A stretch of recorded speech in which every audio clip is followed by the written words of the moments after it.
এক বৃদ্ধা মহিলা মহানবী সাল্লাল্লাহু আলাইহি ওয়াসাল্লাম এর পথে কাঁটা বিছিয়ে রাখতেন। যখন নবী সাল্লাল্লাহু আলাইহি ওয়াসাল্লাম সেই পথ দিয়ে যেতেন, তখন তার পায়ে কাঁটা ফুটত এবং তিনি কষ্ট পেতেন। প্রতিদিন এটি ঘটত, কিন্তু নবী সাল্লাল্লাহু আলাইহি ওয়াসাল্লাম কখনোই সেই মহিলার প্রতি রাগান্বিত হননি বা তাকে কোনো খারাপ কথা বলেননি।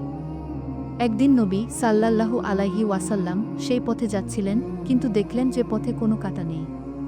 তিনি ভাবলেন, আজ মহিলাটি কাঁটা বিছায়নি কেন? তিনি উদ্বিগ্ন হলেন এবং সেই বৃদ্ধা মহিলার বাড়িতে গেলেন। গিয়ে দেখলেন যে মহিলাটি অসুস্থ হয়ে বিছানায় শুয়ে আছেন।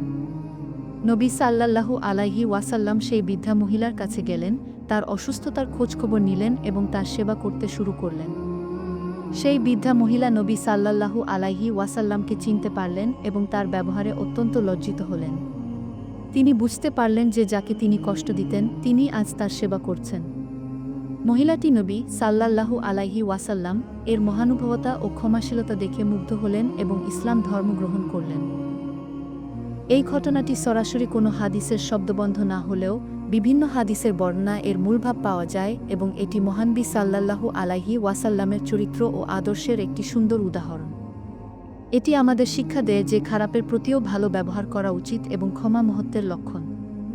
অন্যান্য অনেক হাদিসেও নবী সাল্লাল্লাহু আলাইহি ওয়াসাল্লাম এর দয়া, সহিষ্ণুতা এবং অন্যের প্রতি সহানুভূতি দেখানোর বিভিন্ন ঘটনার উল্লেখ আছে, যা আমাদের জীবনকে আলোকিত করে।